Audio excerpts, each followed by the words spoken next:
Can anybody actually beat the Chiefs? Kansas City has played in 3 of the last 4 Super Bowls and been in each of the last 5 AFC Championship games. They are an absolute juggernaut, and who knows when they're actually going to slow down, because it really doesn't feel like it's going to be anytime soon. When it comes to the Chiefs, every conversation starts and ends with Patrick Mahomes. He is the best quarterback, maybe the best football player on the planet right now. What he's doing is so historical, and there's no end in sight. Last year, not only did he win his second MVP, but he was also the Super Bowl MVP for the second time too. He is the most valuable player in the sport, and there should be no debate whatsoever about that. Even when the players around him aren't excellent, he still makes them look excellent. Now, the Chiefs wide receiver group is not very good, but it wasn't very good last year, and they won the Super Bowl. Kansas City traded away Tyreek Hill last year, and there was many questions of how much that would hurt the team. Of course, it'd be nice to have a player as good as Tyreek Hill on the roster, but Patrick Mahomes did still do his thing. It didn't matter. Now the Chiefs are losing their number 1 wide receiver for the 2nd straight season. It's a little different this time around. This time it's Juju Smith-Schuster. He had 900 yards in a revival-type season in 2022 and was able to cash in on a 3-year, $33 million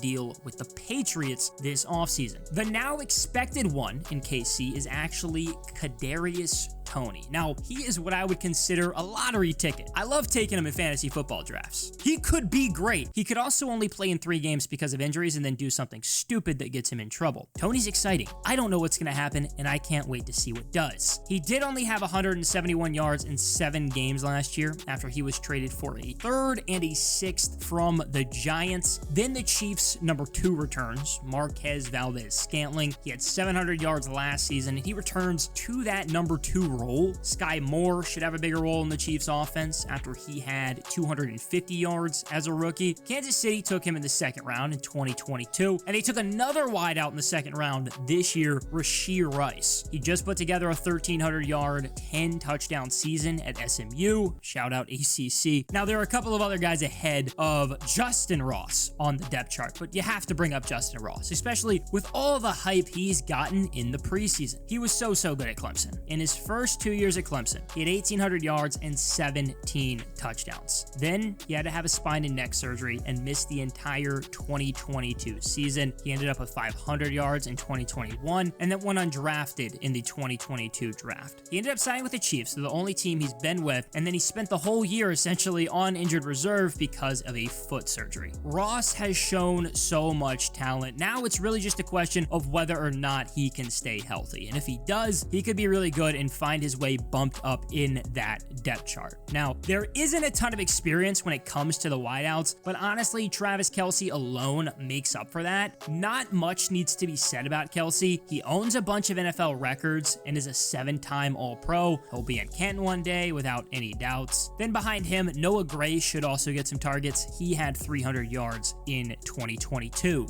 Now, obviously, the run game is always going to take a backseat, not just because of today's game, but simply because the Chiefs are a pass-first team, and you should be if you have Patrick Mahomes at QB. Luckily, that makes life a lot easier for the running backs, and it'll be Isaiah Pacheco leading the way again this season. He really took off later in the season last year as a 7th-round rookie. He ended up rushing for 830 yards, and not only did Pacheco pass Clyde Edwards-Helaire on the depth chart, but so did Jerick McKinnon. He's headed into year 2 in KC, and he should be the guy right behind Pacheco. Now, luckily for whoever is in the backfield, the Chiefs' offensive line is really good. Creed Humphrey, maybe the best center in football, didn't even give up a sack last year. Then Joe Thuney and Trey Smith are back at the guard positions. They've both been great and reliable for the Chiefs. That leaves the tackle spots, where Kansas City does actually have 2 new guys. Orlando Brown signed with the Bengals, and now Jawan Taylor is in town. After he was really good with the Jaguars, KC gave him a 4-year, $80 million deal deal, and he'll actually get to play his normal spot at right tackle because the Chiefs also signed Donovan Smith from the Bucs, who will play left tackle. The Chiefs offense is going to be incredible, like it always is, and a lot of that has to do with Patrick Mahomes. The offense should stay the same, and Kansas City should also stay the same, winning. But one thing is also staying the same with that, and that's the defense, which is pretty mid. We'll start with the big worry right now, and that is obviously Chris Jones. He's been holding out, and it's been reported that Jones and the Chiefs are not close on a new deal. Not having Chris Jones would be detrimental to the Chiefs' defensive line. That essentially leaves the starters at defensive tackle as Derek Nottie and Tershawn Wharton. Nottie has declined over the past few seasons, and Wharton is coming off of a torn ACL. Then there is Keandre Coburn, a 6th-round rookie. Now, at least some good news is that the defensive ends are pretty solid. Mike Dana had 5 sacks in 2022, and then George Karlaftis had 6 as a rookie. They should both just theoretically get better just because of time and development. Then the linebacker core should actually be good, and the expected starters right now are 3 guys that have started and developed all in Kansas City. On the weak side is 2020 2nd-rounder Willie Gay. In the middle, 2nd-year undrafted guy Jack Cochran. And finally at strong side, 2022 3rd-rounder Leo Chanel. It's also important to bring up Nick Bolton, who's back for another season, and the Chiefs did sign Drew Tranquil, who is really good in coverage. The cornerbacks in KC are good, and it's literally just their 2 rookies from last season who weren't drafted anywhere close, by the way. Trent McDuffie was a 1st, and then way down in the 7th, KC took Jalen Watson. Now both will start for the Chiefs this season. Safety is really going to be a bit of an unknown position. Justin Reed was pretty up and down in what was his first season with the Chiefs, and now Brian Cook is taking over as a starter after he was the 3rd safety last year on the depth chart as a 2nd-round rookie. There definitely are some worries on offense and defense, but it seems like the Chiefs always find a way. Patrick Mahomes has a ton to do with that, but so does Andy Reid. We have reached a point where Andy Reid is being talked about as one of the greatest coaches in NFL history, and that's fair. He's won 100 games and won 4 straight conference championships, not just with the Chiefs, but also when he was with the Eagles. He even led Philadelphia to a Super Bowl, they just didn't win. He's an all-timer, everyone knows it, and he alone makes it hard to doubt Kansas City. As the reigning champions, the Chiefs should be considered the favorite once again to win it all. They have just been so good for the last 5 seasons, and they haven't showed signs of slowing down anytime soon. They kick off the season at home against the Lions on Thursday Night Football, and past that, Kansas City has some really good games to watch this season too. The Jaguars in week 2 is big, and then eventually they'll get to play some sexy teams like the Jets, Vikings, Dolphins, Eagles in a Super Bowl rematch, and of course, the Bills and the Bengals. It's the 2nd hardest schedule in football, but it's the Chiefs. They're really good. Can somebody actually take them down? Well, if somebody does beat the Chiefs in the postseason in the AFC and even go on to win it all, you really have 2 big choices: the Bills and the Bengals. Buffalo has faced off against the Chiefs in the playoffs twice in the last 3 years, and Kansas City did get the best of them both times. Last season, the Bills instead lost to the Bengals, though. Cincinnati has actually played in a Super Bowl this century and did beat the Chiefs in the 2021 AFC Championship. Still, Kansas City beat them last season en route to another ring. At the very least, seeing those 3 go at it is going to be fun. It's going to be 3 of the best teams in the league with 3 of the best quarterbacks. Add the potential of Aaron Rodgers' Jets and the Ravens with Lamar Jackson making some noise, and the Chiefs have some serious contention. But hey, it's the Chiefs. I'm not betting against them.